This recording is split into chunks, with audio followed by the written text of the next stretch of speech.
Selamat datang kembali di sesi pendalaman kita. Nah, kali ini kita mau bedah buku Tools of Titans. Ini isinya keren banget, rangkuman wawancara Tim Ferriss sama macam-macam orang hebat. Ada mantan Navy SEAL, ada investor teknologi, seniman juga ada, lengkap deh. Misi kita hari ini seperti biasa, mau coba gali intisari paling praktis dari mereka, yang bisa langsung Anda pakai gitu. Iya, betul banget. Dan seringkali ya, kalau kita lihat orang sukses, kayaknya rumit gitu kan? Padahal sering ada pola atau kebiasaan yang sebenarnya simple, tapi dampaknya besar. Salah satu yang menurut saya cukup nonjok itu dari Jocko Willink. Tahu kan?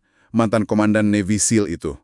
Kalau dia kena masalah, atau ada kemunduran gitu, respons pertamanya cuma satu kata, bagus. Bagus. Haha, gimana ceritanya masalah dibilang bagus? Agak aneh ya kedengarannya. Aneh awalnya. Tapi ini bukan soal positif palsu gitu loh. Ini lebih ke, oke, terima aja kenyataannya. Sekarang, udah terjadi. Terus langsung fokus, oke, dari situasi buruk ini, apa pelajarannya, apa peluangnya, apa langkah berikutnya. Oke. Jadi semacam cara buat nggak buang waktu ngeluh ya. Langsung cari jalan keluar. Menarik. Oke, mari kita mulai dari kebiasaan pagi deh. Ini selalu jadi topik seru kan? Ada yang bilang penting banget, ada yang bilang nggak juga. Di buku ini juga kelihatan tuh kontrasnya. Ada Derek Sivers yang bikin CD Baby dulu. Dia bilang, wah, dia nggak punya ritual pagi yang tetap. Tergantung lagi ngerjain apa aja katanya. Benar, dia ngikutin alur proyeknya aja. Tapi nah ini, menariknya, di sisi lain, ternyata lebih dari 80% orang di buku ini punya semacam praktik mindfulness harian. Nggak harus yang ribet-ribet juga. Ada yang paling sederhana, dari Laksamana William McRaven. Apa coba? Apa tuh? Beresin tempat tidur. Hah? Serius? Beresin tempat tidur? Serius? Kedengarannya sepele banget kan?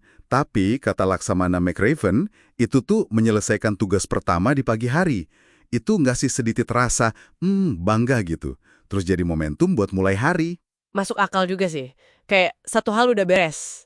Ada rasa kontrol gitu ya? Nah, itu dia. Membangun disiplin, rasa kontrol. Apalagi hidup kan banyak nggak pastinya. Selain itu, banyak juga yang ngomongin soal rasa syukur. Ada praktek kayak pakai 5-minute journal gitu. Jadi tiap hari diminta nulis hal-hal yang disyukuri. Oh, pernah dengar itu? Tujuannya bagus banget. Biar fokus kita geser. Nggak melulu ngejar yang belum ada, tapi juga menghargai apa yang udah kita punya sekarang. Ini penting banget buat jaga perspektif. Betul. Biar nggak merasa kurang terus ya. Nah, ngomongin perspektif, ini nyambung nih sama cara mereka lihat kegagalan atau tantangan. Tadi udah ada Joko dengan bagusnya. Ada lagi nggak yang menarik? Ada. Dari Scott Adams yang gambar komik Dilbert itu loh. Dia punya ide soal jadi, ancaman ganda atau triple. Maksudnya gimana tuh ancaman ganda? Maksudnya gini, Anda nggak harus jadi yang nomor satu yang paling jago banget di satu bidang. Cukup jadi, katakanlah, di 25% teratas lah, di 2 atau 3 bidang yang beda. Nah, kombinasi unik dari skill-skill ini yang justru bikin Anda jadi langka dan berharga. Oh, jadi bukan jadi spesialis banget di satu hal, tapi punya beberapa skill yang lumayan oke gitu ya? Iya. Ini juga cara bagus buat lihat kegagalan di satu area. Mungkin Anda nggak jadi yang terbaik di bidang A, tapi kalau Anda punya skill A, B, sama C, kombinasinya itu bisa buka pintu yang orang lain nggak punya. Contohnya ada... Arnold Schwarzenegger.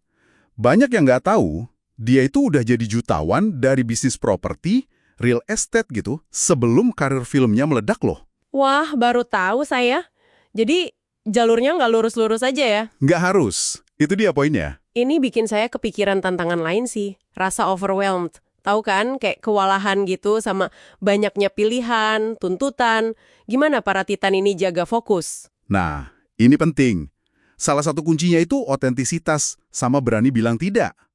Ada Chris Sacca, dia investor awal di Twitter, Uber, yang suka pakai kemeja koboi nyentrik itu. Oh iya, yang gayanya khas banget. Dia bilang, jadilah diri Anda yang aneh tanpa perlu minta maaf.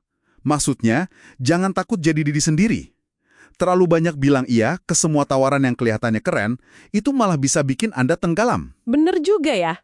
Kadang kita iya-iya aja padahal nggak sanggup atau nggak sesuai prioritas. Persis. Ada penulis namanya Tim Krader. Dia lebih nyelekit lagi. Dia bilang kesibukan itu seringnya cuma bentuk kemalasan. Loh, kok kemalasan? Malas mikir jernih katanya. malas nentuin apa yang benar-benar penting. Jadi, ya udah, sibuk aja ngerjain apa aja tanpa arah. Makanya, berani bilang tidak itu penting banget. Oke, berani bilang tidak. Terus, gimana sama menghadapi rasa takut? Ini juga sering jadi penghalang kan? Nah, ada pendekatan bagus dari Caroline Paul. Dia salah satu pemadam kebakaran wanita pertama di San Francisco.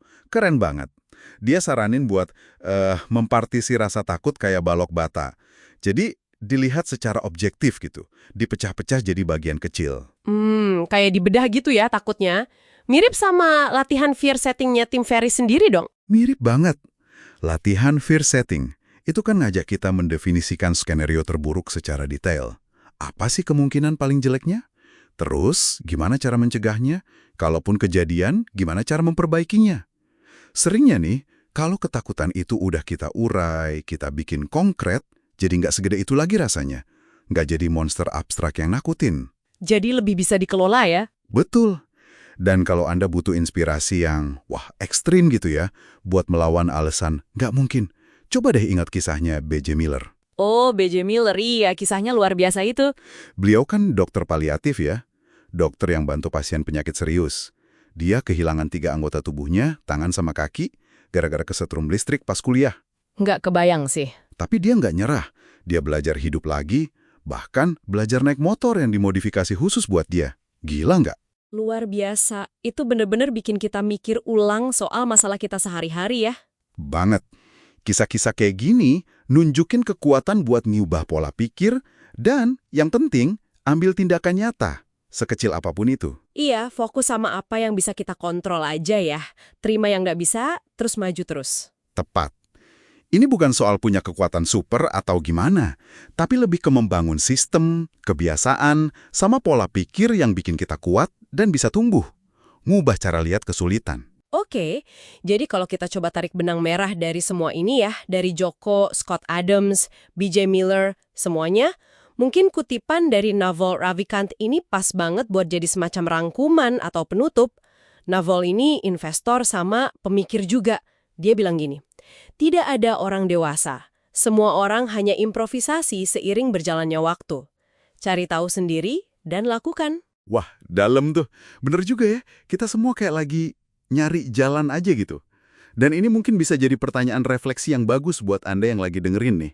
Coba pikirin deh, asumsi atau batasan apa sih yang selama ini mungkin Anda anggap sebagai kebenaran mutlak, yang sebenarnya perlu Anda pertanyakan lagi hari ini setelah dengar obrolan kita. Dan mungkin yang lebih penting lagi, Apa satu langkah kecil aja yang bisa Anda ambil sekarang atau hari ini berdasarkan wawasan dari diskusi kita ini? pertanyaan yang bagus untuk direngungkan.